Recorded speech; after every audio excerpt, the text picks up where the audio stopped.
기사님, 저 차 좀 따라가 주세요. 제 목소리는 떨렸고 입술은 바짝 말라 있었습니다. 택시기사는 룸미러로 저를 한번 흘겨보고는 시계를 보더군요. 이 시간에 미행이라니. 사모님, 부부싸움 났어요? 아닙니다. 대리모를 태우고 간 우리 시어머니를 미행하는 겁니다. 예. 그 짧은 한마디에 그 젊은 택시기사의 손이 핸들에서 떨리기 시작했습니다. 그날은 1988년 6월 초 서울 종로 하늘은 속이 다 보일 만큼 맑았어요. 거리는 88 올림픽 준비로 분주했고 국제도시 서울이라 쓰인 현수막이 나부꼈죠. 길가 전봇대엔 콜라 170원 사이다 150원 손글씨 간판이 붙은 구멍가게가 있었고 그 옆 다방에선 최진희의 사랑의 미로가 흘러나오고 있었어요. 어머님이 며칠 전부터 떡 맞춰야겠다 하셨거든요. 곧 손님이 온다며 늘 가던 종로 떡집에 두텁떡을 주문해 두셨다고요. 우리 시댁은 예부터 손님 오면 떡으로 대접하는 게 관례였어요. 전화를 걸어 주문하는 건 시어머니 목, 그 커다란 다이얼식 전화기를 돌리실 때마다 드르륵 소리가 났죠. 떡을 찾아오는 건 언제나 제 몫이었고요. 그날도 마찬가지였습니다. 결혼 5해가 지나도 아이가 생기지 않았어요. 우리 며느리는 언제 좋은 소식 들려주려나? 시어머니의 말씀이 명절마다 꼭 나왔죠. 남편은 조금만 더 기다려보자며 등을 토닥였지만 밤마다 눈물이 나더라고요. 병원에선 원인불명 불임이라는 진단을 받았고 그 말을 시어머니께 전하던 날 눈빛이 달라지셨어요. 괜찮다며 위로하시면서도 친척들 앞에선 슬쩍 한숨을 내쉬셨죠. 마을 어르신들은 계집이 애도 못 낳으면 뭐하러 데려왔나 수군거렸고요. 그때부터 시어머니는 친구분들을 더 자주 초대하셨어요. 작년 여름 시어머니 친구가 놀러 오셨을 때였어요. 쟁반에 다가를 들고 안방 문 앞에 섰다가 무심코 들은 대화가 있었죠. 5년째 애 못 낳으면 대리모라도 써야지 친구야. 쉿. 그 얘긴 듣는 사람 있으면 어쩌려고 그래. 그날 밤 저는 다락방 구석에서 이불을 물어뜯으며 울었어요. 시어머니가 제 등 뒤에서 대리모를 알아보고 있었다니 모든 게 배신처럼 느껴졌습니다. 아직 제 나이 28인데 벌써 버려지는 걸까요? 말 한마디 없이 대리모를. 그 후로 1년 시댁에서는 마치 아무 일도 없었던 것처럼 지냈지만 저는 알게 모르게 시어머니의 전화 통화, 외출 일정, 만나는 사람들을 눈여겨보게 됐어요. 혹시 정말로 대리모를 찾은 건 아닐까 하는 의심이 쌓여갔죠. 떡집은 골목 안쪽에 있었어요. 한지로 포장된 두텁떡을 받아 나오던 찰나 맞은편 정형외과 병원 옆 산부인과 정문 앞에서 난직은 그림자가 보였습니다. 회색 블라우스를 입은 시어머니가 한 임산부의 손을 꼭 쥐고 부축하며 노란색 포니택시에 태우고 계셨어요. 그 여자는 린넨 원피스를 입고 있었고 볼록한 배의 곡선이 햇살 아래 또렷하게 드러나 있었어요. 그 배 위엔 어머님 손이 조심스레 얹혀 있었죠. 내가 순간적으로 멈춘 건 1년 전 안방 문틈 너머에서 들었던 그 속삭임이 현실이 되어 눈앞에 나타난 것 같았기 때문이에요. 혹시 저 여자가 정말 대리모인 걸까? 남편도 모르게 시어머니가 구하신 건가? 아님 그 뱃속의 아이는 우리 남편의 아이일까? 그날 저는 손끝까지 얼어붙은 채 종로 대로변에 멍하니 서 있었습니다. 햇살은 따뜻했지만 가슴속은 싸늘했어요. 그때 지나가던 택시를 급히 세웠습니다. 기사님, 죄송하지만 제발 저 차 좀 따라가 주세요. 요금 2배로 드릴게요. 처음엔 밥 시간이니 못 태운다던 택시기사는 제 절박한 눈빛에 무언가를 느꼈는지 시동을 걸며 말했어요. 따부리면 당장 출발하죠. 꽉 잡으세요. 검정 테두리가 쳐진 미터기가 딸깍딸깍 소리를 내며 숫자를 세어가던 15분쯤 시어머니가 탄 택시는 종로를 지나 양화로 방향으로 접어들었어요. 우리는 햇살에 반짝이는 도로를 따라 달렸습니다. 마포대교를 건너는데 핸들을 꽉 잡은 택시기사의 손등 핏줄이 돋아나 있었어요. 그날 그 기사님은 비디오 게임하듯 앞차에 달라붙었죠. 아줌마, 이거 괜찮은 거 맞아요? 경찰서 갔다 올 일은 없겠죠? 괜찮아요. 제 시어머니예요. 그 말을 하는 순간 목이 메었어요. 시어머니, 제가 그동안 동양했던 분이에요. 시아버지 중풍으로 수발될 때 가끔 제 등을 토닥여 주시던 분, 명절 때 저녁 늦게까지 제가 일할 땐 라디오 볼륨을 살짝 높여 님과 함께를 틀어주시던 분. 그분이 지금 대리모를 구해 오셨단 말인가요? 20분쯤 지났을까요? 시어머니의 택시는 허름한 주택가의 반지하 앞에 멈춰 섰습니다. 시어머니가 먼저 내리고 그 여자는 배를 움켜쥔 채 천천히 뒷좌석에서 나왔어요. 둘은 마치 오래전부터 알고 있다는 듯 익숙하게 낡은 대문 안으로 들어갔습니다. 저는 떡 상자를 안은 채 말없이 그 집을 바라봤습니다. 여기서 더 기다릴까요? 택시기사의 질문에 저는 고개를 끄덕였습니다. 그리고 속으로 되뇌었어요. 어머님, 꼭 물어볼 거예요. 대리모가 맞는지, 왜 이런 결정을 하셨는지, 가슴속 울컥 터지려는 감정을 꾹 눌렀어요. 숨을 깊이 들이마시고 천천히 내쉬며 흐트러지지 않으려 했어요. 40분쯤 지났을까요? 시어머니가 혼자서 나오셨어요. 그 여자는 같이 나오지 않았고 어머님은 대로변으로 걸어가 다른 택시를 타시려 했습니다. 순간 저는 결심했어요. 요금을 내고 택시에서 내렸습니다. 어머님, 한 걸음, 두 걸음 다가가 불렀습니다. 시어머니는 그 자리에서 얼어붙었어요. 천천히, 아주 천천히 돌아보셨고 제 얼굴을 보자마자 얼굴이 하얗게 변했습니다. 저 다 봤어요. 산부인과 앞에서요. 떡상자를 들고 선 저를 보며 시어머니의 눈에서 당황과 공포가 번갈아 스쳤습니다. 임신하신 분과 함께 오신 거요. 제가 미행했어요. 그 순간 시어머니의 두 다리가 후들거렸고 벽에 기대어 천천히 주저앉으셨어요. 손이 떨리는지 가방을 꼭 움켜쥐셨어요. 하지만 당신의 비밀을 감출 수는 없었습니다. 몰라도 될 일이었는데.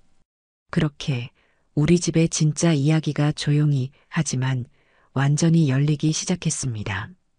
빌라 담벼락에 기대어 앉은 시어머니의 떨리는 목소리가 온몸에 전해져 왔어요. 초여름 햇살 아래서도 두 손이 차갑게 식어갔습니다. 내가 들어야 할 이야기가 있어. 저는 시어머니 옆에 조용히 앉았습니다. 멀리서 아이들이 깡통을 차며 놀던 소리만 들렸어요. 정적이 길게 이어졌습니다. 시어머니는 뭐라 말을 꺼내려 하다가 다시 입을 다무셨어요. 저도 마음속에 맺혀있던 질문들이 목구멍까지 차올랐다가 가라앉기를 반복했죠. 그 침묵 속에서 저는 자연스레 시집 온 첫날을 떠올렸어요. 1982년 봄, 23살의 저는 종로 한옥을 개조한 시댁에 들어섰습니다. 화사한 분홍빛 폴라폴리스 원피스를 입고 큐빅이 달린 구두를 신고 왔던 그날, 대문 안에 들어서는 순간부터 무거운 공기가 느껴졌어요. 마당엔 은행나무가 커다랗게 서 있었고 안채와 사랑채가 확연히 구분된 집이었죠. 안채 부엌에 자리 잡은 제천댁이 처음 건넨 말이 아직도 귓가에 맴돌아요. 아이고, 색시가 참 고와. 근데 여기 살림이 쉽진 않을 거요.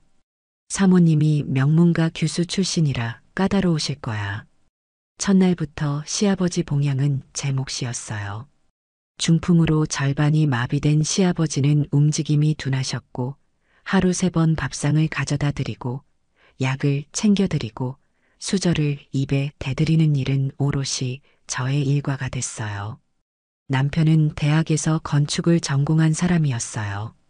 아침 일찍 도면을 들고 나가 밤늦게 술 한 잔 걸친 채 들어오는 남편이 좋은 사람인 건 알았지만 그의 얼굴보다 등만 더 많이 본 것 같아요. 첫날 밤 남편은 제게 속삭였어요. 미안해. 요즘 회사에서 올림픽 관련 건물 설계 맡아서 정신없어. 우리 조금만 참자. 절 토닥이던 그 손길은 따뜻했지만 곧 잠든 남편을 보며 수많은 밤들을 홀로 지새웠죠. 사실 그때부터 저는 혼자였는지도 몰라요. 결혼 후 1년이 지났을까 시어머니가 슬쩍 물으셨죠. 아직 소식이 없나 보구나? 그때부터였어요. 매월 그 질문에 답하기가 점점 괴로워졌어요. 신혼 첫날부터 열심히 노력했지만 아이는 생기지 않았습니다. 무쇠솥에서 시아버지 죽을 끓이던 어느 날이었어요. 제천댁이 조용히 다가와 속삭였습니다. 색시, 호박씨 먹어봤어? 우리 동네선 그거 먹으면 아들 잘 낳는다 했는데 그 뒤로 민간요법이란 민간요법은 다 시도해봤어요. 약초를 달여 마시고 생목 달인 물을 먹고 심지어 용정동 무당집까지 몰래 다녀왔죠. 산부인과에서는 원인불명 불임이란 차가운 진단만 내려줬어요. 시어머니는 속으로 한숨을 쉬셨고 시아버지는 눈빛으로 저를 지켜보셨습니다. 주변 친척들은 후계자 낳을 생각은 안 하나 수군거렸죠. 그런 말이 들릴 때마다 밤에 혼자 베개를 꼭 끌어안고 울었어요. 시어머니가 참 이상했어요. 눈빛으로는 실망했다는 듯 저를 바라보면서도 가끔은 다정하게 대해주셨거든요. 제가 결혼 4년 차 명절날 무침을 하다 생리통으로 쓰러졌을 때였어요.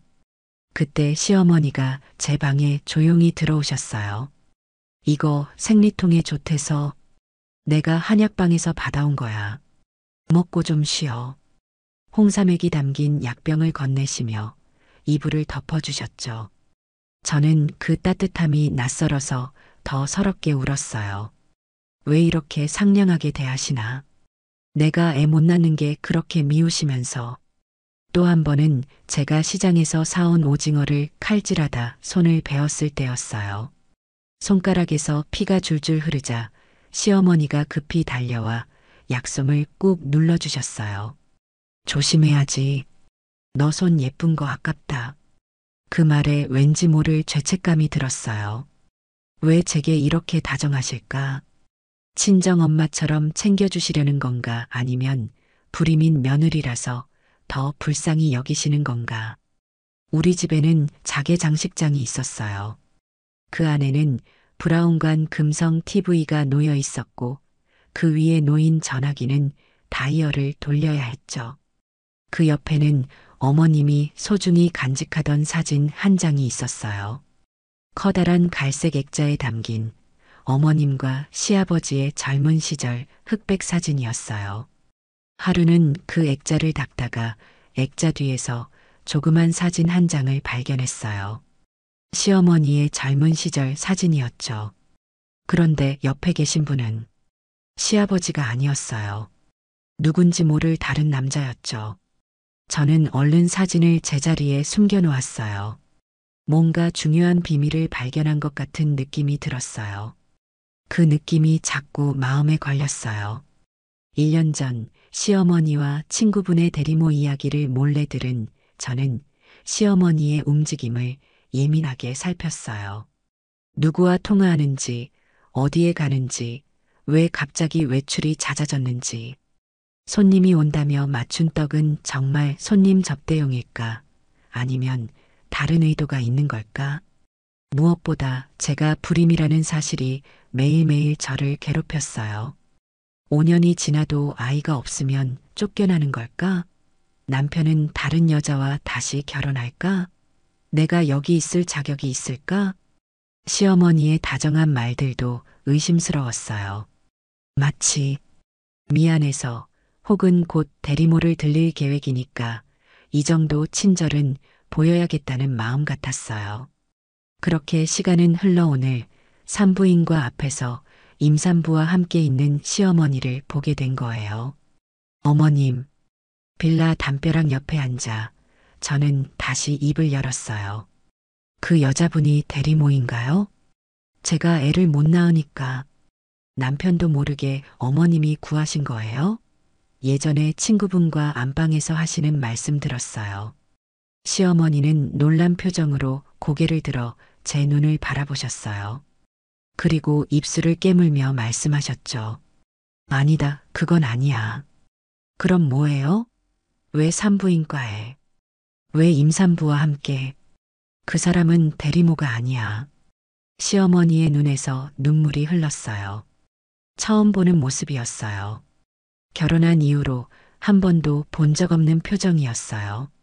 제 앞에서 한 번도 울지 않으셨던 분이 길가에서 흐느끼고 계셨습니다. 그 아이는 내 딸이야. 햇살이 따가운 골목길에서 시어머니의 말은 마치 겨울바람처럼 차갑게 가슴을 파고들었어요.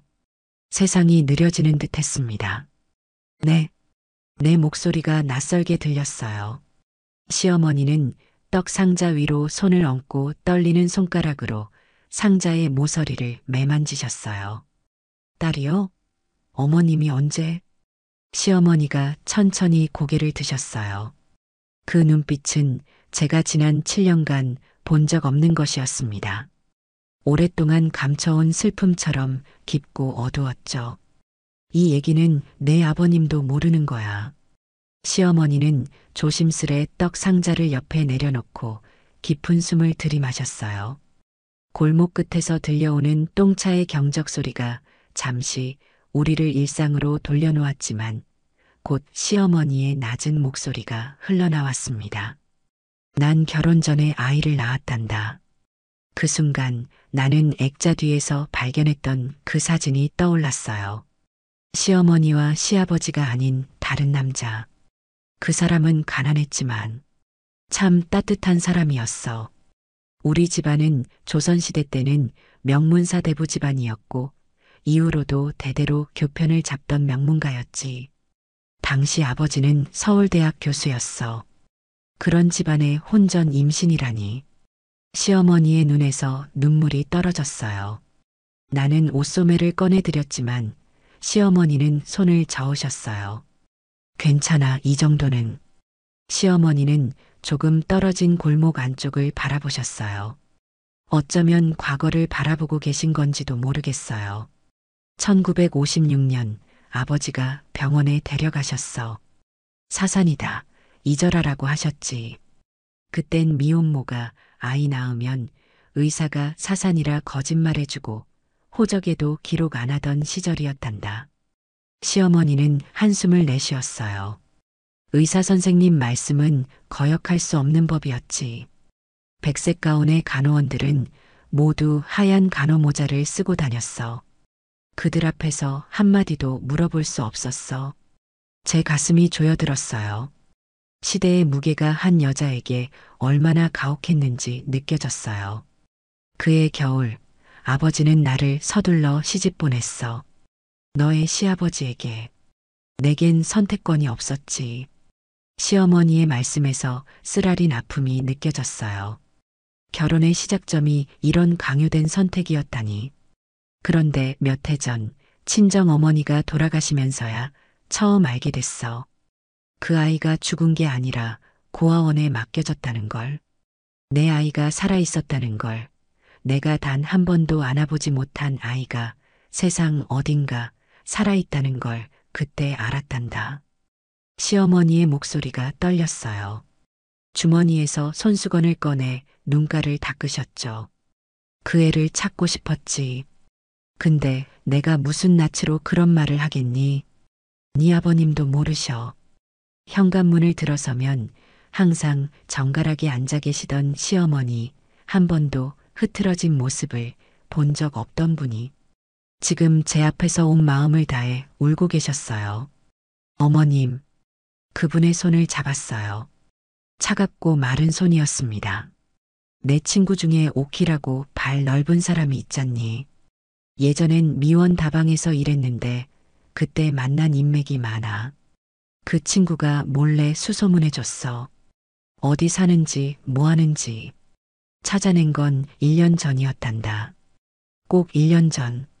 그때가 내가 안방 문틈으로 대리모 얘기를 들었던 때였어요. 그 얘기했던 날. 내가 들었던 대리모 얘기. 사실은 내 눈을 바라보시더니 시어머니가 천천히 말씀하셨어요. 친구가 그런 이야기도 했는데, 근데 내가 그랬어. 말도 안 되는 소리 하지 마. 우리 며느리는 그 자체로도 귀한 아이야. 언젠가 삼신할머니가 주시겠지 그랬지. 그러고 내 딸 찾는 이야기나 해봐 했어. 그랬구나.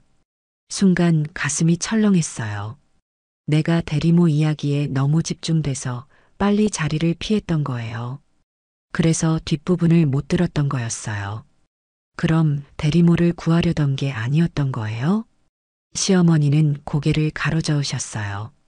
그런 생각은 한 번도 없었어. 오히려 그 친구가 그런 말을 해서 화가 났었지. 그래서 대화를 다른 데로 돌리려고 했던 거야. 한동안 흐르던 오해가 그제서야 풀리는 것 같았어요. 시어머니는 대리모를 원한 게 아니었어요. 제가 잘못 들었던 거였어요. 그래서 오늘 그분과 함께 계셨던 건 시어머니는 깊은 숨을 내쉬셨어요. 그 아이는 지금 위암 말기야. 병원에선 수술도 못한다고 했어. 이미 다 퍼졌대. 그런데도 그 애는 아기를 낳기로 했어. 저절로 가슴이 조여들었어요. 시어머니의 잃어버린 딸. 암 투병 중인데도 아이를 지키려 한다니. 엄마, 이 아이만은 살아서 제 이름 갖고 살아가게 해주세요라고 그러더라.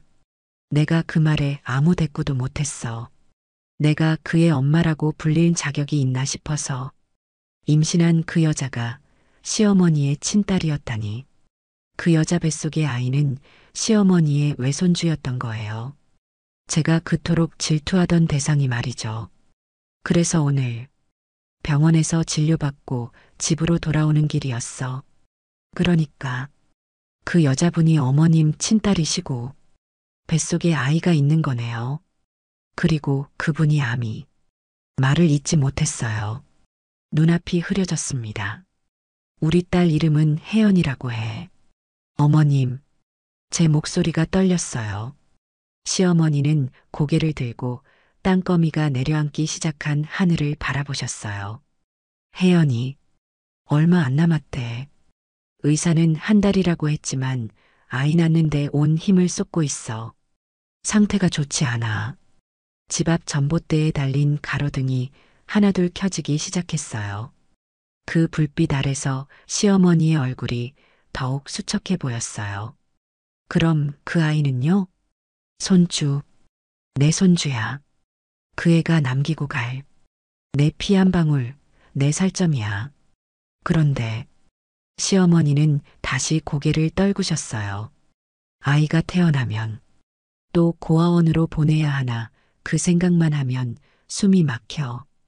또 낯선 이름으로 낯선 사람들 속에서 살게 될 텐데. 길고 긴 침묵이 흘렀어요. 우리는 그렇게 빌라 담벼락에 기대어 이제는 어두워진 하늘을 바라보며 앉아 있었어요. 저는 천천히 자리에서 일어났습니다. 어머님, 집에 가요. 함께 가요. 시어머니가 놀란 듯 저를 올려다보셨어요. 만나게 해주세요. 저도 조만간 혜연 씨를 만나고 싶어요. 그때 시어머니의 눈에 처음으로 기대와 두려움이 함께 스쳤어요. 넌 화내지 않니? 내가 숨겨온 거. 이제 알았으니 됐어요. 이제부턴 함께해요. 시어머니의 손을 잡아 일으켜 세웠어요. 7년간 바라본 저 손이 이제는 딸의 손이 그리운 어머니의 손으로 느껴졌어요. 집으로 가는 길 우리는 아무 말도 하지 않았어요. 어두운 골목길을 벗어나 큰 길로 나오자 네온 사인들이 밝게 빛나고 있었어요. 1988년에 서울은 올림픽을 준비하는 들뜬 도시였지만 우리 마음은 불안하고 무거웠습니다.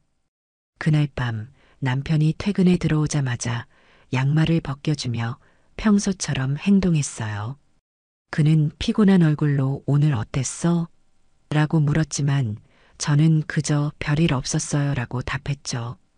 시어머니의 비밀을 품에 안고 난생 처음으로 정말 가족이 된 기분이었어요. 그날 밤 베개를 베고 누우며 생각했어요. 그 아이 어떤 모습일까? 혜연 씨의 아이, 시어머니의 손주, 창문 너머로 올림픽 개최를 알리는 풍선이 떠다니는 서울 밤하늘을 바라보며 한동안 잠을 이루지 못했어요. 혜연을 처음 본 건 그로부터 사흘 뒤였어요. 시어머니는 말없이 제게 반지하 주소가 적힌 메모를 건네주셨고 우리는 함께 그곳으로 향했습니다. 벽돌이 드러난 허름한 계단을 내려가는 시어머니의 등이 유난히 작아 보였어요. 문을 열고 들어서자 병실 같은 냄새가 코끝을 찔렀어요. 좁은 방 한쪽에 놓인 침대 위에 한 여자가 누워 있었습니다. 창백한 얼굴에 유난히 큰 눈을 가진 여자였어요. 불룩한 배는 이제 곧 출산이 임박했음을 말해주고 있었죠. 엄마. 그녀가 희미하게 미소 지었어요. 시어머니는 떨리는 손으로 혜연의 이마를 쓰다듬었습니다. 많이 아파? 괜찮아요. 이제 곧 만날 수 있을 거예요.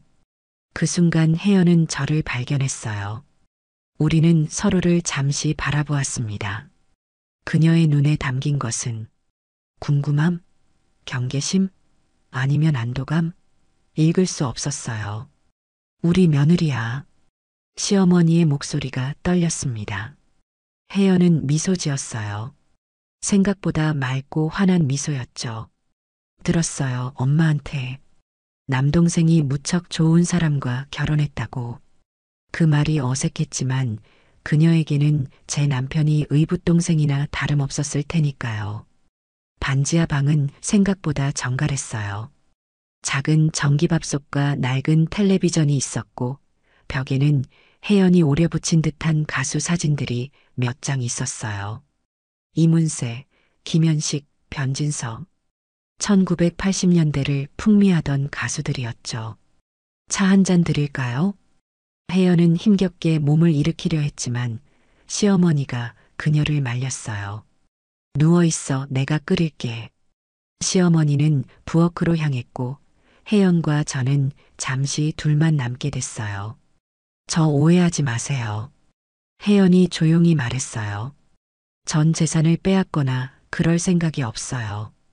그냥 엄마를 만나고 싶었을 뿐이에요. 그녀의 말에 마음이 아팠어요.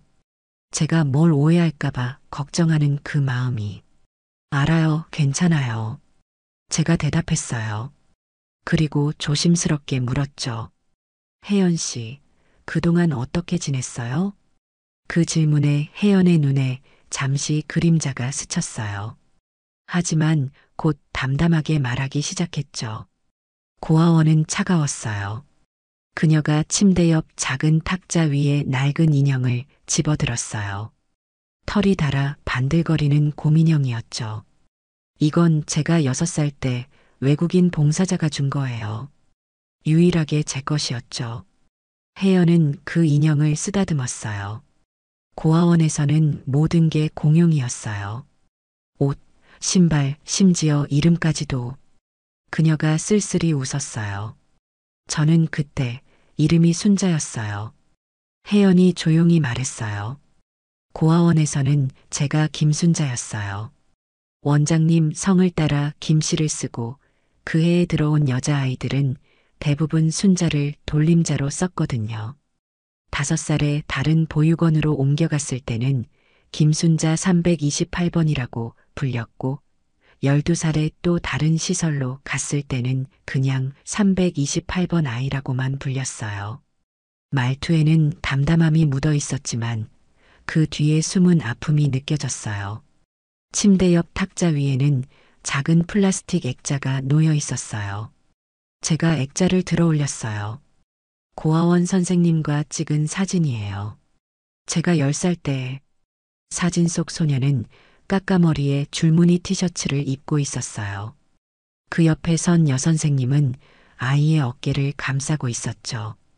여름이면 모두 똑같은 머리를 깎았어요. 시원하다고. 사실은 이가 생기지 않게 하려는 거였죠. 혜연이 자신의 긴 머리카락을 만졌어요. 지금은 어깨까지 내려오는 검은 머리였죠. 처음으로 머리를 기를 수 있게 된 건 18살 고아원을 나왔을 때였어요. 엄마를 만나고 알았어요. 제 이름이 혜연이었다는 것을. 시어머니가 차를 들고 들어오다 그 말을 듣고 잠시 멈춰 섰어요. 눈물이 그녀의 눈가에 맺혔습니다. 맞아. 그 이름은 내가 널 가진 것을 느꼈을 때 꿈에서 본 이름이었어. 은혜로운 연못이란 뜻이야. 혜연은 미소 지었어요. 처음으로 진짜 자신의 이름을 가진 기분이었겠죠. 우리는 그날 오랫동안 이야기를 나눴어요. 혜연이 식당일, 청소일을 전전하며 살았던 이야기, 25에 만난 남자와 사랑에 빠졌지만 임신 소식에 그가 사라졌던 일, 그리고 위암 선고를 받았을 때의 충격까지. 병원에서는 수술해도 소용없다고 했어요. 혜연이 자신의 배를 쓰다듬었어요. 이 아이만은 이 세상에 남겨야겠다고 생각했어요.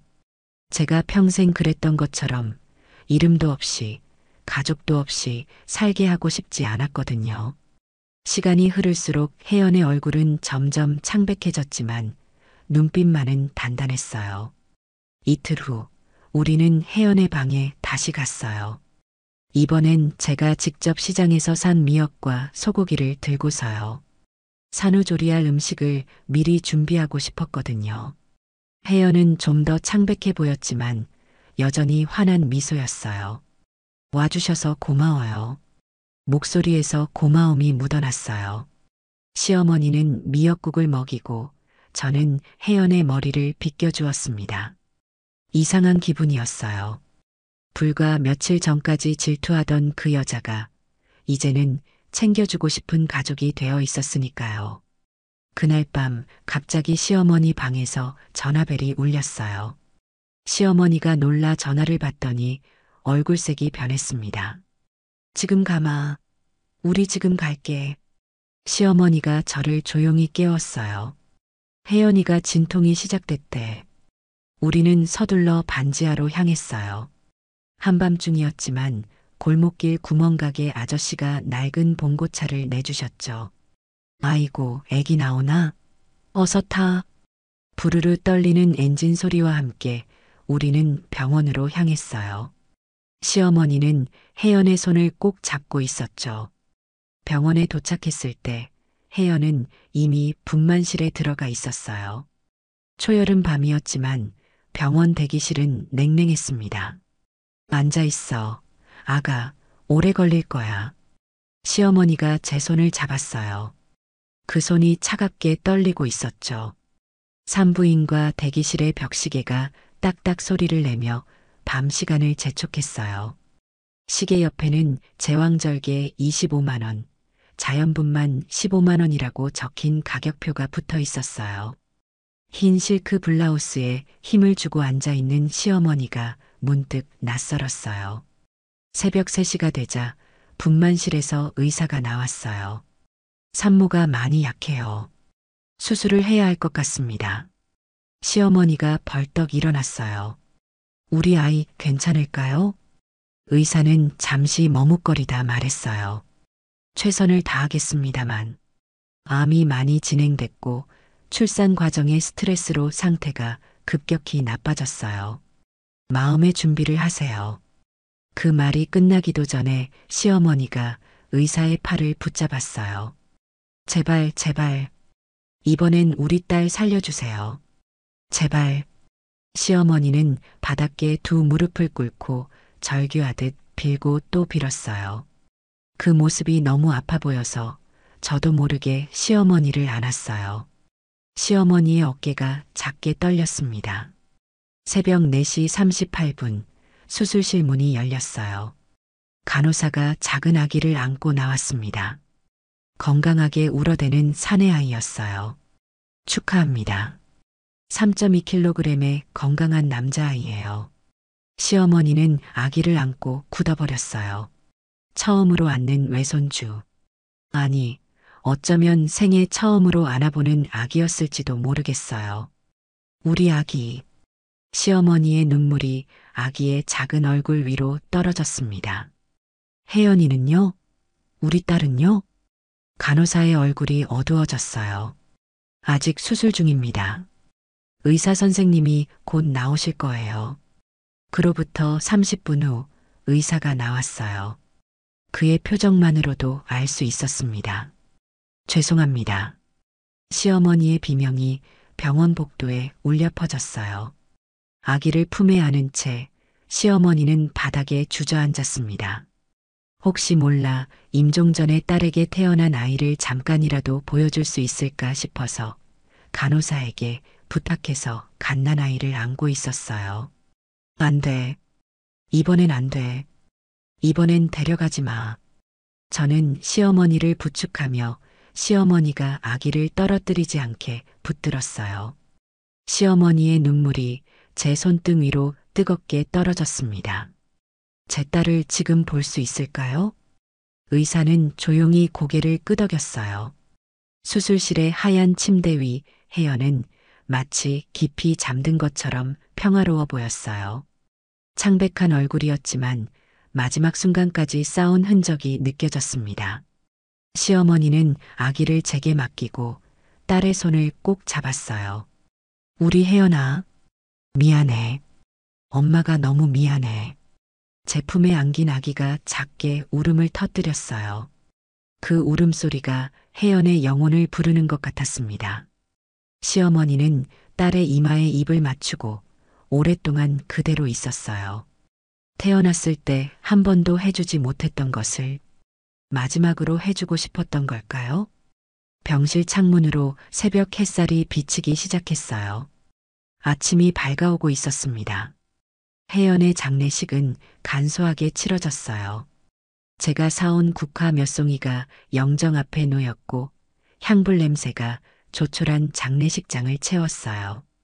혜연의 지인이라곤 동네 슈퍼 주인과 가끔 일하던 식당 사장님 정도였죠. 시어머니는 내내 아기를 안고 있었습니다. 마치 그 작은 생명체가 세상에서 유일한 의지처인 것처럼요. 시어머니의 손가락을 꼭 쥐고 있는 아기의 모습이 애잔했어요. 장례를 마치고 나오는 길, 시어머니가 멍하니 허공에 대고 속삭였어요. 이 아이 어떻게 해야 할까요? 저는 말없이 그 작은 아기를 바라봤어요. 갓 태어난 그 아이는 모든 걸 잃은 채 세상에 왔지만 그 순간만큼은 편안하게 잠들어 있었습니다. 시어머니의 눈빛이 불안했어요. 나는 이 아이를 고아원에 보낼 수는 없어. 그런데 내가 키울 수도 없고 네 아버님이 알면. 그때 제가 조용히 말했어요. 제가 키우겠습니다. 시어머니가 놀라 저를 바라봤어요. 뭐라고? 이 아이 제가 키우겠습니다. 우리 아이로요. 제 말에 시어머니의 눈이 커졌어요. 장례식장 계단에 선 채 시어머니는 품에 안긴 아기를 내려다보았습니다. 내가? 정말 이 아이를? 네, 제가 키울게요. 이상했어요. 그 순간만큼은 제 목소리가 떨리지 않았거든요. 평생 아이를 가질 수 없다고 생각했던 제가 이 낯선 아기를 품에 안겠다고 자청하는 것이 오히려 너무나 자연스럽게 느껴졌어요. 하지만 네 남편은? 아버님은? 어떻게 설명할 거니? 시어머니의 목소리에 망설임이 묻어났어요. 방법을 찾을게요. 괜찮아요, 어머님. 그날 밤 우리는 함께 집으로 향했어요. 아기를 품에 안은 저와 시어머니는 버스 맨 뒷자리에 나란히 앉았습니다. 버스 창문으로 서울의 밤거리가 지나갔어요. 어머님 생각해 봤어요. 시어머니가 조용히 물었어요. 뭘? 남편에게는 말하지 말아요. 아직은. 시어머니가 고개를 돌려 저를 바라봤어요. 그럼 어떻게? 업동이처럼 데려올게요. 시어머니의 눈이 커졌어요. 업동이? 그게 무슨? 옛날 우리 동네에서 아이가 없는 집 앞에 갓난아이를 두고 가면 자식으로 키웠다고 해요. 업어온 아이라고. 우리 할머니가 그러셨어요. 시어머니는 아무 말도 하지 않았지만 눈에 뭔가가 번쩍였어요. 어쩌면 희망 같은 것이, 그리고 두려움도 말이죠. 어머님, 전 먼저 집에 들어갈게요. 저와 시어머니는 버스 정류장에서 내려 인적 드문 골목에 서서 마지막 계획을 속삭였어요. 어머님은 아기와 함께 1시간쯤 근처 다방에서 시간을 보내고 있다가 우리 집 앞에 아기를 두세요. 그런 다음에는 옆 골목으로 잠시 숨어 계시고요. 제천댁이 아기를 발견하고 난리가 나면 그때 어머님은 장 보고 오신 것처럼 들어오시면 돼요. 시어머니가 포대기에 쌓인 아기를 꼭 안으며 걱정스럽게 물으셨어요. 춥진 않을까? 우리 아기. 포대기를 두껍게 한 번 더 싸드릴게요. 괜찮을 거예요. 집에 들어서자 제천댁이 부엌에서 나오며 물었어요. 아이고, 작은 사모님 왔구만. 저녁 먹었어? 네, 먹었어요. 어머님은 오늘 모임이 조금 늦어진다고 아침에 말씀하셨어요. 시아버지는 안방에서 KBS 9시 뉴스를 보고 계셨어요. 서울 올림픽 준비 소식이 흘러나오고 있었죠. 남편은 아직 회사에서 돌아오지 않았고요. 시계는 9시 40분을 가리키고 있었어요. 가슴이 두근거렸죠. 부엌에서 설거지하는 제천댁을 힐끔 보며 괜히 거실을 오가고 현관문을 들여다보고 분명 수상해 보였을 거예요. 10시 30분 마당 쪽에서 아기 울음소리가 들렸어요. 제천댁이 먼저 반응했어요. 아이고, 이게 무슨 소리여? 수건을 탁 내던지고 제천댁이 현관문으로 달려갔어요. 저도 놀란 척 뒤따랐죠. 세상에, 이게 웬일이여. 아기가 있네. 아기가. 제천댁의 목소리가 온 집안을 울렸어요. 대문 앞 돌계단에는 작은 바구니가 놓여 있었고 그 안에는 포대기에 쌓인 아기가 작게 울고 있었어요. 제천댁은 재빨리 아기를 안아들었어요. 주름진 손으로 포대기를 살짝 젖히자 작은 얼굴이 드러났죠. 아이고, 이 복덩이 좀 봐. 이런 예쁜 아기를 누가 두고 갔을꼬? 우리 집에 큰 복이 들어왔네. 큰 복이. 제천댁은 아기를 안고 집 안으로 뛰어들어왔어요. 춤이라도 출 것 같은 기쁨에 찬 목소리였죠. 어르신, 어서 보세요. 하늘에서 복덩이가 떨어졌어요. 시아버지가 뉴스에서 눈을 떼고 깜짝 놀라셨어요. 이게 무슨 소란이냐? 우리 집 대문 앞에 아기가 있었어요. 누가 놓고 간 거예요? 이런 귀한 아기를. 아이고, 울지 마라, 울지 마. 제천댁은 아기를 흔들어 달래며 안방으로 뛰어들어갔어요. 양말을 더 신겨야지. 발이 얼마나 차니. 분유도 사야겠네. 이런 복덩이가 다 어디서 왔대? 저는 바구니에 남겨진 작은 쪽지를 발견했어요. 이 아이의 이름은 없습니다. 사랑으로 키워주세요. 그때 현관문이 열리며 시어머니가 들어오셨어요. 장에서 돌아온 듯 손에는 작은 봉지가 들려 있었죠. 이게 무슨 일이에요? 왜 이렇게 시끄러워요? 시어머니의 연기가 자연스러웠어요. 그 눈빛에 진짜 놀라움이 담긴 것 같았죠. 어머님, 누가 우리 집에 아기를 두고 갔어요. 제천댁이 지금 난리가 났어요. 안방에서 제천댁의 목소리가 들려왔어요. 큰 사모님, 어서 오세요. 이 복덩이 좀 보세요. 우리 집에 큰 아들이 생겼네요. 제천댁의 열렬한 환영에 집안의 모든 사람들이 뭔가 특별한 일이 일어났다고 느꼈을 거예요.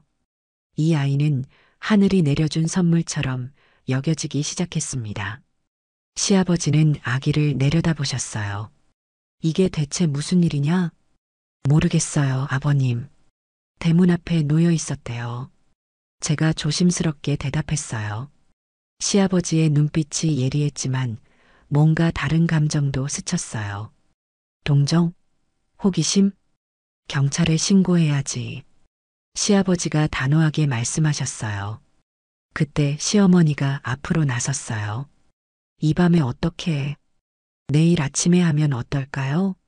시아버지는 잠시 생각에 잠기더니 고개를 끄덕이셨어요. 그럼 하룻밤만. 내일 바로 신고하도록. 그날 밤 저는 아기를 안고 방으로 들어갔어요. 남편은 늦은 회식으로 아직 돌아오지 않았죠.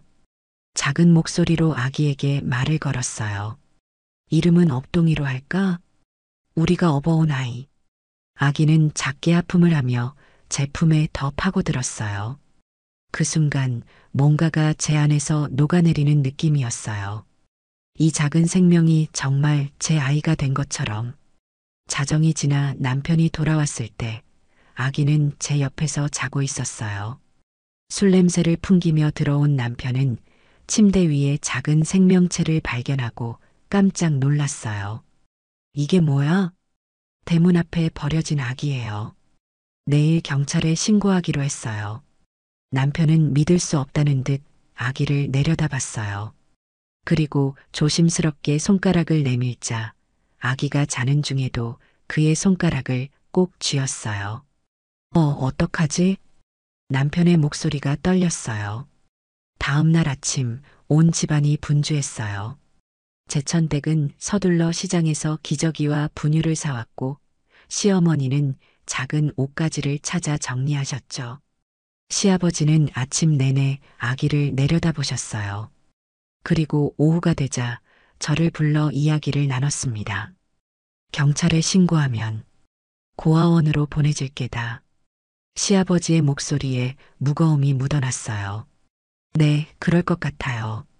내 남편과 이야기해봤다. 2달 전부터 입양을 알아보고 있었다고 하더구나. 놀라서 시아버지를 바라봤어요. 남편이 거짓말을? 내가 아이를 갖기 어렵다는 걸 알고 입양 신청을 했다는구나. 이 아이가 온 건 우연이 아니라 하늘의 뜻인지도 모르겠다. 시아버지의 눈가가 젖어 있었어요. 처음 보는 모습이었죠. 원하면 이 아이를 키워도 좋다. 그날 저녁 남편이 퇴근하고 돌아왔을 때 온 가족이 거실에 모였어요. 남편은 당황한 듯 했지만 제가 눈짓하자 곧 이해했어요. 그래, 사실은 입양을 알아보고 있었어. 남편의 말에 시어머니는 흐르는 눈물을 감추려 고개를 숙이셨어요. 남편이 제 손을 잡았어요. 그의 손길이 따뜻했습니다. 이 아이 우리가 키우고 싶어요. 제가 말했어요. 시아버지는 깊은 숨을 내쉬셨죠. 그래, 그렇게 하자. 그렇게 우리 가족에게 업동이가 생겼어요. 업동이의 정식 이름은 정우로 지었어요. 남편의 이름자 정에 우주의 우를 써서요. 그가 넓은 세상의 별처럼 밝게 빛나길 바라는 마음으로. 호적에 올리던 날 동사무소 호적계 직원이 까만 잉크로 관인을 꾹 눌러 찍었어요. 서류 맨 위엔 입양신고서라는 제목이 적혀 있었고 부모란에 남편과 제 이름이 나란히 올라갔죠. 그날 집에 돌아와 남편은 조용히 물었어요. 이 아이 어떻게 된 거야? 정말로? 심장이 멎는 줄 알았어요. 그가 알아차린 걸까? 무슨 말이에요? 우연히 우리 집 앞에 버려졌다기엔. 넌 너무 자연스러워. 마치 내 아이를 다루듯이. 숨을 크게 들이마시고 용기를 내어 말했어요. 당신이 정말 알고 싶어 해요? 남편은 잠시 침묵했어요. 그리고 정우의 작은 손을 잡으며 고개를 저었죠. 아니, 괜찮아. 이 아이는 이제 우리 아들이야. 그걸로 충분해. 그 말에 눈물이 흘렀어요. 남편은 제 등을 토닥이며 속삭였어요. 당신 덕분에 아빠가 됐네. 고마워. 정우가 100일을 맞았을 때 우리는 100일 사진관에서 첫 가족 사진을 찍었어요. 정우는 색동저고리와 까만 고무신을 신고 돌턱에 앉았죠. 사진관에서 천장에 매달린 풍선과 아기 공룡 둘리 인형이 정우의 호기심을 자극했어요. 웃어봐, 우리 아들. 사진사가 카메라 위에서 딸랑이를 흔들자 정우가 환하게 웃었어요. 그 순간을 필름에 담았죠. 시어머니는 100일 잔치에 쓸 수수팥떡을 손수 준비하셨어요. 동네 아주머니들이 다 모여 떡을 나눠 먹으며 축하해 주셨죠. 아이고, 이 복덩이 좀 봐. 우리 정우 눈이 얼마나 또렷하니. 애미 닮아서 예쁘네. 복 받을 애기여. 그날 시어머니는 제게 조용히 다가와 작은 상자를 건네주셨어요. 이건 정우에게 주려고. 상자 안에는 작은 은목걸이가 들어있었어요. 열쇠 모양의 펜던트가 달린. 아이가 엄마를 잃어버리지 않게. 항상 마음의 열쇠를 간직하라는 뜻으로. 시어머니의 눈에서 눈물이 흘렀어요. 그날 처음으로 시어머니를 진심으로 안아드렸어요. 정우가 첫 돌을 맞았을 때 우리는 돌잡이를 했어요. 연필 실타래, 돈, 쌀그릇을 놓고 아이가 무엇을 잡을지 지켜봤죠. 모두가 지켜보는 가운데 정우는 뜻밖에도 시어머니가 옆에 살짝 놓아둔 그 은목걸이를 향해 기어갔어요. 열쇠 모양 펜던트를 작은 손으로 꼭 쥐더니 입으로 가져갔죠. 아이고, 우리 아기 뭘 잡은 거야? 제천댁이 놀라 소리쳤어요. 시어머니는 아무 말도 하지 않았지만 그녀의 눈에는 깊은 의미가 담겨 있었어요. 그날부터 정우는 그 목걸이를 늘 차고 다녔어요. 잠잘 때도 목에서 떼지 않으려 했죠. 어느 날 정우가 걸음마를 떼기 시작할 무렵 제가 목욕을 시키고 있을 때였어요. 갑자기 정우가 제 얼굴을 쓰다듬으며 천진난만한 미소로 말했어요. 엄마. 그 한마디에 울컥 눈물이 쏟아졌어요. 정우의 손가락이 제 눈물을 닦아내려 했죠. 응, 엄마야. 엄마. 그날 밤 시어머니가 조용히 제 방을 찾아왔어요. 정우가 곤히 자는 모습을 한참 바라보더니 물었어요. 행복하니? 네, 어머님. 정말 행복해요. 시어머니는 정우의 이마에 조심스레 입을 맞추고 나가셨어요. 시어머니의 발걸음이 평소보다 가벼워 보였습니다. 정우가 3살이 되던 겨울, 시어머니가 갑자기 쓰러지셨어요. 뇌졸중이었습니다. 병원에 실려가는 구급차 안에서 시어머니는 제 손을 꼭 잡으셨어요. 정우, 정우 잘 부탁해. 그게 시어머니의 마지막 말이었어요. 일주일간의 투병 끝에 시어머니는 세상을 떠나셨습니다. 장례를 치르는 내내 정우는 목에 찬 열쇠 목걸이를 만지작거렸어요. 마치 그것이 할머니와 연결된 끈이라도 되는 것처럼.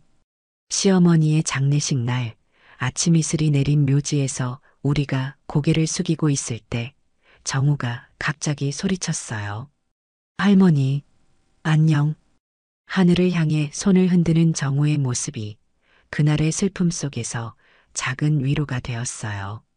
장례를 마치고 돌아와 시어머니의 방을 정리하던 중 낡은 서랍 속에서 봉투 하나를 발견했어요. 제 이름이 쓰여 있었죠. 떨리는 손으로 봉투를 열었습니다. 그 안에는 유언장이 들어 있었어요. 봄볕이 창문으로 스며드는 시어머니의 방에 앉아 한지에 꾹꾹 눌러 쓴 글씨를 읽어내려갔습니다. 나는 죄를 안고 살았어. 하지만 너는 그 죄를 품으로 끌어안았지. 내가 아니었으면 내 인생의 마지막은 참 추웠을 거야. 내 재산의 절반을 너에게 남긴다. 이유는 하나다. 넌 내 며느리가 아니었고 내 딸이었다. 눈물이 한지 위로 떨어졌어요. 글씨가 번졌지만 시어머니의 마음만은 또렷이 느껴졌습니다. 세월이 흘러 어느 날 하교길에 정우가 문득 물었죠. 엄마, 나 진짜 엄마 뱃속에서 안 나왔어? 심장이 멎는 듯 했어요. 정우는 언제부터인가 자신이 입양됐다는 걸 알고 있었죠. 응, 그건 맞아. 하지만 엄마 마음속에서는 나왔어. 정우의 손을 꼭 잡았어요. 그러자 정우가 웃으며 말했죠. 그럼 됐다. 내 친구 민수도 할머니가 키운대. 부모님 안 계신데. 그래도 괜찮다고 내가 말해줬어. 아이의 순수한 마음에 그날 저녁 몰래 이불 속에서 울었어요. 정우가 중학생이 되었을 때 용기를 내어 혜연에 대한 이야기를 전해주었어요. 고아원에서 진짜 이름도 모르고 살아야 했던 그녀의 삶, 그리고 정우를 낳고 세상을 떠난 것까지. 할머니는 내 진짜 할머니였어요? 응, 그래. 친할머니는 내 외할머니셨어. 정우는 목에 걸고 있던 열쇠 목걸이를 만졌어요. 그 목걸이는 항상 그의 곁에 있었죠. 엄마 아빠는 그래도 날 좋아해요? 남편과 제가 정우를 감싸 안았어요. 우리는 널 세상 무엇보다 사랑해. 너는 우리의 축복이야. 시간은 빠르게 흘러 정우는 대학을 졸업하고 취직했어요. 첫 월급으로 저와 남편에게 식사를 대접했죠. 엄마, 아빠, 정말 감사해요. 두 분이 아니었으면 제가 지금 여기 없었을 거예요. 2017년 정우의 결혼식 날. 새하얀 웨딩홀에서 턱시도를 입은 정우가 신부를 맞이했죠. 하객석 맨 앞줄에 앉아 저는 시어머니의 유언장이 떠올랐어요. 내가 아니었으면 내 인생의 마지막은 참 추웠을 거야. 아니에요, 어머님. 제 인생을 따뜻하게 해주신 건 어머님이셨어요. 정우에게서 기쁜 소식이 왔어요. 엄마, 아빠, 좋은 소식이 있어요. 아기가 생겼어요. 5달 됐대요. 그 말에 가슴이 벅차올랐어요. 손주, 정우의 아이, 시어머니의 증손주. 축하해, 아들. 정말 축하해. 그리고 오늘 강서구 등촌동의 작은 산부인과 진료실 앞에서 나는 손주의 탄생을 기다리고 있어요. 정우는 초조한 얼굴로 복도를 서성이고 있죠. 창문 너머로 서울의 풍경이 보여요.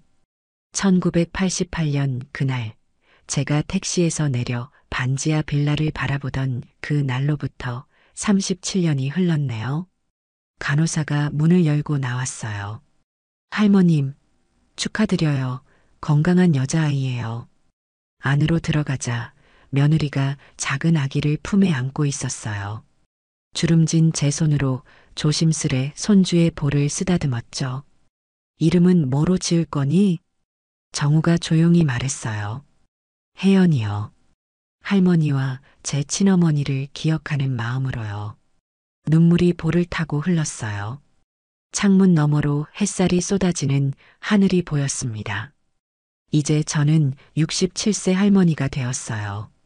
남편은 먼저 하늘나라로 갔지만 외롭지 않아요. 시어머니가 물려주신 집 한켠에서 조용히 지내며 정훈의 가족이 찾아오는 주말이면 행복하죠. 가끔 시어머니의 사진을 보며 생각해요. 그날 종로 산부인과 앞에서 시어머니와 임산부를 보지 않았다면, 미행하지 않았다면, 그 비밀을 알지 못했다면 내 인생은 어땠을까? 시어머니의 유언장 마지막 문장을 읽을 때마다 마음이 따뜻해져요. 넌 내 며느리가 아니었고 내 딸이었다. 그래요, 어머님. 저도 어머님의 딸이 되어 행복했어요. 그리고 이제 알겠어요. 내 인생에서 가장 잘한 결정은 그 아이를 업어온 그날이었다는 것을요. 오늘 이야기가 마음에 드셨다면 좋아요와 구독, 알람 설정 잊지 마세요. 또 이야기를 보시고 마음에 남은 장면이 있으셨다면 댓글로 나눠주세요. 선생님의 한마디가 또 다른 분께 깊은 울림이 될 수 있습니다. 늘 감사합니다. 건강이 최고입니다. 하루 한 번 운동 잊지 마셔요.